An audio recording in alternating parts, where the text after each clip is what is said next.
Welcome back to the Locked On Pirates podcast, everybody. I am, of course, your host who does the most, Ethan Smith, and I hope you guys are all having a phenomenal Tuesday, September 13th. I hope you guys all enjoyed the weekend of football, but we are here to talk about the Pittsburgh Pirates, who are closing out their 2022 season with some optimism lately, and we're going to talk about why the home run ball propelled the Pittsburgh Pirates over the Cincinnati Reds yesterday in our recap of yesterday's game. We're also going to talk about what I expect from Luis Ortiz tonight as he pitches in the second game of the doubleheader, as we get to watch Johan Oviedo and Luis Ortiz pitch today for the Pittsburgh Pirates, and the comments that Ben Cherington made about making this team better in 2023 and what he needs to do to achieve that goal. That is all going to be talked about today here on the Locked On Pirates podcast. My name is Ethan Smith. You can follow me right here on Twitter at MVP_Ethan or at Locked On Pirates on Twitter.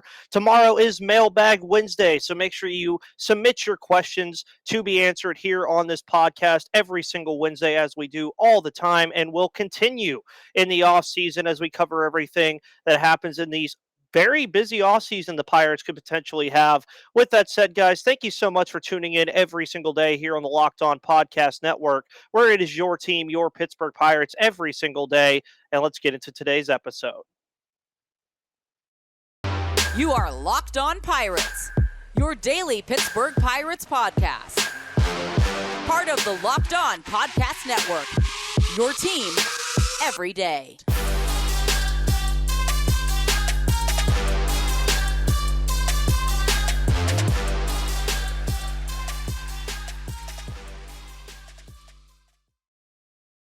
And welcome back to that Pirates podcast, everybody. My name is Ethan Smith, your host who does the most. Hope you guys, again, are all having a phenomenal Tuesday, September 13th. Been a fun day. Been a fun time to watch the Pittsburgh Pirates play some baseball. They had a pretty eventful weekend against the St. Louis Cardinals recently, but then they head to Cincinnati, where 4 games in 3 days, so plenty to talk about here with the Pittsburgh Pirates over the next couple of days and things that we are seeing. And yesterday was fun. We're going to start there. Yesterday was a very fun game that featured what I've been begging for from this Pirates team for a very long time, which is just have a pulse on offense. They did more than that last night against the Cincinnati Reds. You're looking at a lineup that featured Kevin Newman, Brian Reynolds, Rodolfo Castro, Key Brian Hayes, Michael Chavis, Jack Sawinski, Castillo, Greg Allen, and Jason DeLay, featuring a pinch hit from Cal Mitchell. The only people in that lineup that did not get a hit last night, Jack Sawinski and Jason DeLay. I will take that every day of the week. If you could tell me that 7 of the 9 guys in your lineup, including Cal Mitchell, who would then be the 8th guy to get a hit in a game where you had 10 hits, I will take that all day from the Pittsburgh Pirates. And going down the stretch of this 2022 season, the one constant the Pirates have had issues with is their offensive inconsistencies. If they can go down the rest of 2022, through the rest of the month of September and the end of the season at the beginning of October, playing offense like this, there's optimism going into 2023, and there's real optimism surrounding guys that are going to be here next year. You look at Brian Reynolds, 2 for 4 yesterday with 2 runs and an RBI. Rodolfo Castro had that big home run in that 5-run 5th inning, which ended up being the difference in the Pirates winning this ballgame. Diego Castillo came back up yesterday, hits a home run. Maybe he learned a thing or two in AAA. Greg Allen even added a hit. Cal Mitchell, who I think should be in the lineup a lot. I think him, Reynolds, and Sawinski should be manning the outfield right now. I liked what I saw from him as well. Kevin Newman still doing his thing. I think Kevin Newman will continue to be a part of this lineup, maybe even going into next year, depending on how things go, especially with the new rules, which me and Gary talked about yesterday, that Kevin Newman's defense could mean a lot more with the new rules being implemented in 2023, banning the shift pretty much. I like what I'm seeing from this team. You also got a decent outing for Brian Wilson yesterday. You get 5 2/3 with 4 Ks. He did give up 7 hits and 3 earned runs, but Robert Stevenson and Will Crow came in and did a very good job as well. The thing I liked that I saw from Robert Stevenson, by the way, he only pitched 1 1/3 innings, but he had 3 strikeouts and 11 strikes on 15 pitches. I'll take that all day. Now, Stevenson, I wouldn't necessarily say this guy is going to be like a future piece in the bullpen. He is 29, so he's still relatively young for a pitcher. I know saying 29 is young for a pitcher, but he's not into his late 40s or late 30s or anything. Like, he could be back next year, and they selected him from Colorado for a reason. I think they see something in him. His ERA speaks otherwise, but again, let's remember he was pitching in Coors Field primarily in Colorado. Not a very good thing to be doing as a relief pitcher in Colorado with that elevation. But again, this is the kind of thing I want to see the Pirates do. And they sit at 52 and 88. You get these last 3 games against Cincinnati. Say you win 2 out of 3, that puts you at 54 and 89.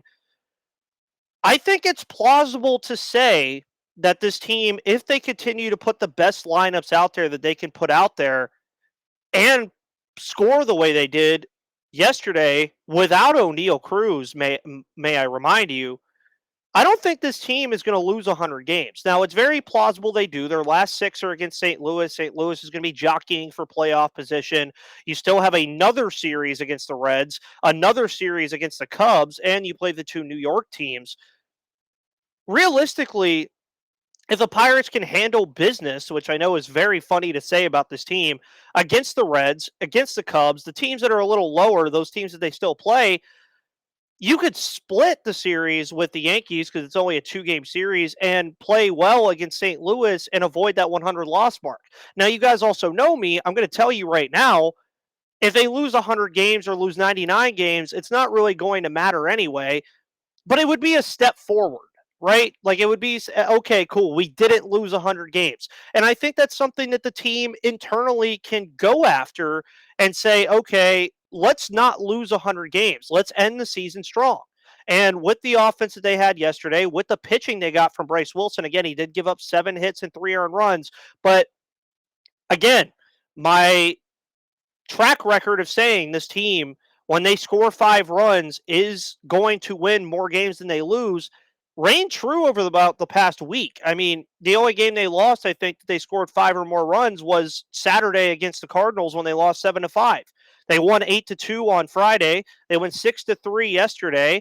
I mean, this team, it's starting to have a pulse. They won 8-2 a week ago against the Mets. I think that's all Pirates fans, including myself. Again, also remember, I am a podcast host, but I'm a fan at heart, and I'm going to give you my fan opinions before I give you analysis on these things. At the end of the day, I think all Pirates fans really want down the end of the season, down the end of the stretch, is to just have a pulse. I keep saying have a pulse, but just show us something that when we get to Bradenton, Florida in February or early March, we have stuff to look forward to. And there are things to look forward to. I mean, the elevation of Rodolfo Castro, I think, is going to be a fun topic of conversation through the offseason and what he can bring in Bradenton. Brian Reynolds is still going to be here. O'Neal Cruz is only going to get better. Ke'Bryan Hayes, if he could stay healthy, I think is only going to get better. That's also not including the other guys that you could possibly see next year, like a Matt Frazier, like a Connor Scott potentially, like a Leo Figueroa and Nick Gonzalez, like G1 Bay.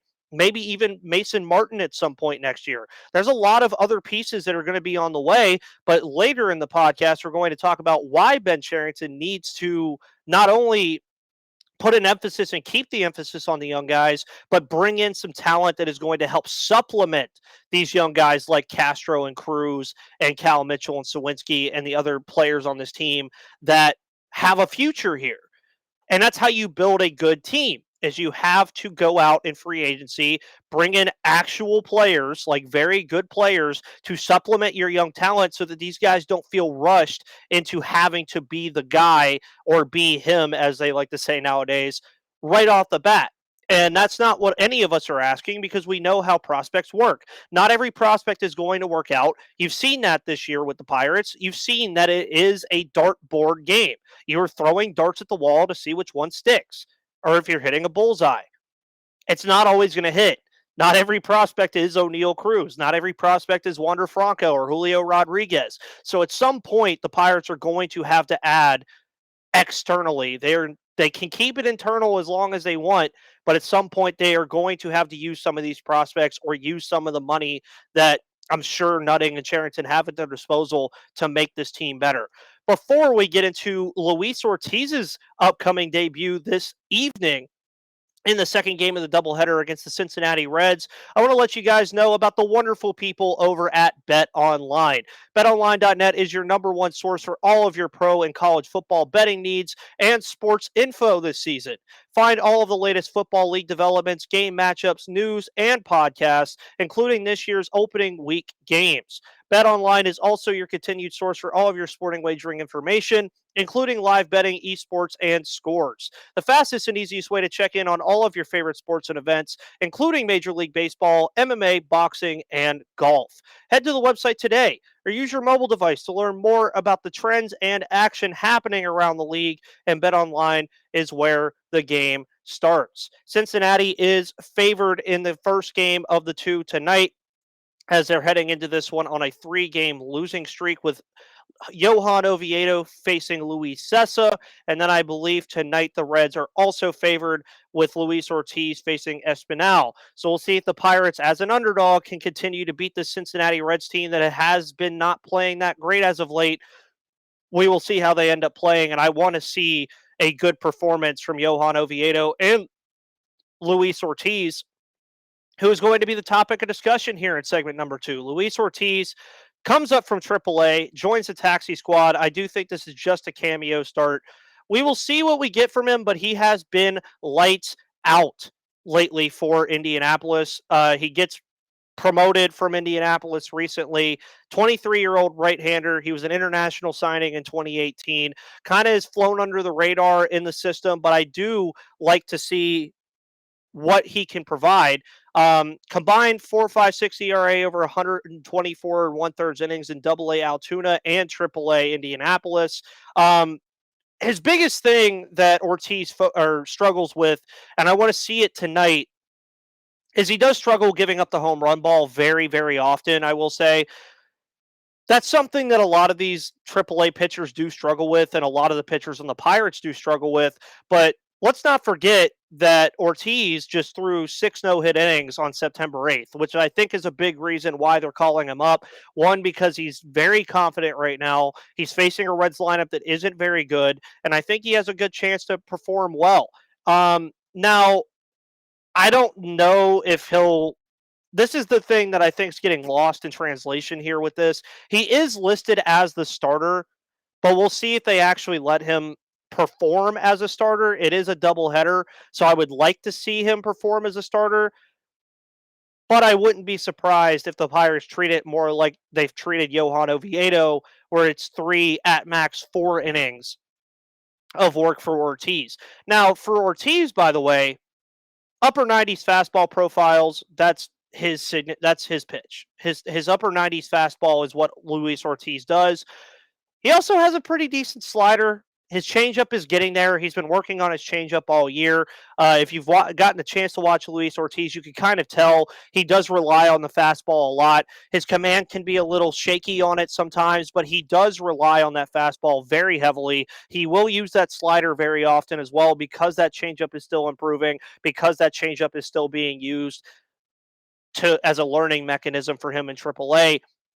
Also, don't get too hyper about this Luis Ortiz start. As I mentioned, I do think it's just a cameo start because of the doubleheader. He was added to the taxi squad for this game, so he's the extra man on the team. So I think that's the main reason for him here, is they didn't want to overuse the bullpen in these 2 games, considering they still have another game to also play tomorrow. But this is just going to be nice to see that we will get to see Luis Ortiz at the major league level. We will get to see what he can offer, and maybe he ends up being somebody that the Pirates can look forward to heading into 2023. Now, again, he has struggled, but you guys know me. I love my strikeout to walk ratios. Over 114 innings, by the way, as I mentioned, it's the amount of pitches he's had, or innings he's had. 126 strikeouts to 34 walks. I'll take that all day. And Buck's Dugout, by the way, love the stuff they do over there. The brunt of Ortiz's success came in August with Altoona, as he allowed just 9 earned runs over 28 innings pitched. In 3 of those appearances, he went 6 or more innings. But let's not forget that he tossed not 1, but 2 immaculate innings over the course of the season. So Bucks dugout definitely high on Luis Ortiz. I am also pretty high on what he can offer. He is also the number 30 prospect now, according to MLB Pipeline, due to the season that he has had. We will see again what he can offer. He has played well more recently than he has as a collective. So we'll see which Luis Ortiz we get. Are we going to get the collective Luis Ortiz, who is over a 4 ERA, or are we going to get the Luis Ortiz we've seen recently that's throwing 6 no-hit innings, having immaculate innings, using the slider really well, using the fastball really well? It's really up to what the Pirates allow him to do, I think, and making him comfortable. I think that's going to be the biggest thing, is making sure that Luis Ortiz is comfortable in this game. And again, it's a shaky Reds lineup. This Reds lineup, very boomer bust sometimes. So Luis Ortiz, to me, his plan of attack tonight needs to be, again, utilize that strong fastball that you have, make sure that you're utilizing it well, and also just attack these hitters. That's one thing I noticed with a lot of the younger pitchers that have come up for the Pirates, is they seem kind of scared at times to attack these pitchers. And this was an issue with Mitch Keller for a while, and his play is obviously much, much improved. I want to see Luis Ortiz go out there and throw strikes. You give up a couple hits, who cares? As long as they're not home runs, who cares? Just attack these hitters. Again, this is a Reds lineup that is not very good. It's not good in really any stretch of the margin. So I think this is a perfect opportunity for him. And again, Buck's dugout as well also says this is probably a Contreras treatment scenario where he'll come up, toss a few innings, and get sent right back down, which is fine considering his quick rise of fame over the course of the season. Maybe, and hopefully this also spells the end of the Bryce Wilson or Tyler Beede experiment. That is another thing that I wouldn't actually mind, is seeing the Pirates not only let Ortiz start tonight, but maybe just throw him in the bullpen and let him get some MLB innings down the stretch of the season here. I would love that. I still want to see them call up Michael Burrows at some point as well. We'll see what happens there. But at the end of the day, for the Pirates, I like this. Get these guys some quality MLB innings. I think it's a important strategy to let these pitchers get up here, get some innings going, see what happens, and maybe you find lightning in a bottle with Luis Ortiz. With that said, I think he's going to pitch 4 innings tonight. I think he allows maybe 1 or 2 earned runs, gets about 3 or 4 strikeouts, a couple walks in there, maybe gives up one or two home runs. But I think he'll have a decent start. I think he's not going to like blow the roof off the building or anything, but I don't think he's going to take the Pirates out of the game tonight. Same thing with Johan Oviedo. I think you get about 3 or 4 innings out of him. I think the Pirates have a potential to sweep this series if the offense could show up and back up these 2 young pitchers today and tomorrow in the afternoon final. With that said, guys, tomorrow's episode is a Mailbag Wednesday. So again, make sure you submit all of your questions about the Pittsburgh Pirates and everything you want to know about this team as we wrap up the 2022 season. On Thursday, I will be with Locked On Reds once again, recapping the series and talking about anything heading into the offseason with Cincinnati and Pittsburgh, and probably poking a little fun that the Pittsburgh Steelers defeated the Cincinnati Bengals on Sunday. So make sure you go check out Christopher Carter over at Locked On Steelers as well. Check out Hunter Hodes over at Locked On Penguins and Nick Farbaugh over at Locked On Pitt. We're having a lot of fun here on the Locked On Pittsburgh Podcast Network, so Black and Yellow is running strong over here. Ben Cherington recently also made some comments about the Pittsburgh Pirates in the upcoming offseason, that he plans on making this team better. And we'll see what ends up happening with those comments. Now, we've heard this said before, that you want to make the team better. You want to do this. You want to do that. How do the Pirates make this team better? I've went over it a lot of times, but I'll go over it again. The Pirates need to explore pitching options in free agency.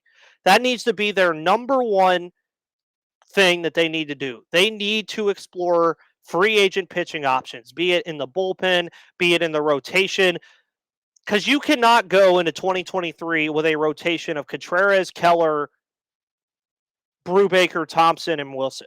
It can't happen again. Keller and Contreras, to me, are the only 2 locks in the rotation right now. Bring in a quality free agent and make this thing happen. Make the rotation better. Same thing with the bullpen. There's always bullpen options. And it's funny because I've talked to Gary about this off air. The Pirates have no problems finding good quality starting pitching in free agency.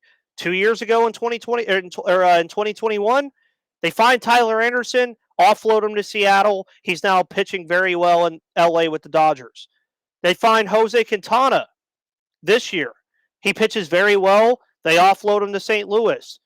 Why not give one of these guys a 2-year deal? You know how to find these guys. Clearly, why not use them? Because just imagine a pitching rotation, and I understand why these guys get traded because they want to keep the farm system thing rolling. Imagine a rotation right now of Mitch Keller, Contreras, Anderson, and Quintana with whoever is your fifth guy, Thompson, Brubaker. It's a pretty good rotation for all things considered if all of those guys are pitching the way they are currently. That's a good rotation. So that's what I would urge Cherington to do. Go find one of these veteran arms again. Sign them to a 2-year deal. 2 years, $10 million. 2 years, $15 million. 2 years, $20 million. Who cares? Get one of these guys to help your rotation out. Be a good third or fourth guy. That way you don't have to rush Michael Burrows. You don't have to rush Tanaj Thomas, Carmen Majinski, Cody Bolton, Quinn Priester. They can come up and be a supplement to the rotation rather than being asked to be the rotation. Which, again, I know a lot of us have high hopes for Burrows. We have high hopes for Priester, Bolton, a lot of these guys. But it takes time. Look at Mitch Keller. This is his third or fourth year, and he's just now figuring it out. Not everybody's Roansy Contreras with an elite slider and good fastball command. You really have to consider the Pirates need to do that. They also need to find a good platoon at first base along with Michael Chavis. I think that's another big thing. And a quality catcher. I would leave every other position player alone. You have enough outfield options. You have Reynolds, Sawinski, Mitchell, Kanan Smith, and Jigba. You're going to have Matt Frazier, Connor Scott, and Marcano can play out there too. You have enough going on in the outfield. The infield, same way. You have Newman, Cruz, Piguero's going to probably come up next year. Nick Gonzalez, G1 Bay, Kevin Newman, Diego Castillo is another guy. Marcano can play there too. Rodolfo Castro. Realistically, their two biggest needs are going to be first base / catcher and pitching. That's what they need to focus on to make this team better. Those are the biggest holes on the roster. Those are the biggest holes they're going to have to fill. And throughout the whole offseason, I'll be keeping an eye on players that decline their player options or players that want to move on or even players that want to be traded out of their current situation that the Pirates could trade some of these prospects that they're not using, like a Travis Swaggerty, like a G1 Bay, like these other guys that might be farther away that might not necessarily fit the timeline that the Pirates have to want to be a contender again. The Pirates have a lot of chess pieces to move. It's up to Ben Cherington to move those pieces correctly. We'll get more into this as the offseason progresses. But, guys, thank you, as always, for tuning into the Locked On Pirates podcast, as you always do every single day, where it is your team, your Pittsburgh Pirates every single day. I am Ethan Smith of the Locked On Pirates podcast. I will see you guys tomorrow for Mailbag Wednesday with all of your questions. I will also see you on Thursday with Locked On Reds for another Locked On crossover. Guys, thank you so much for tuning in. Have a wonderful rest of your afternoon, and I will see you guys on the flip side.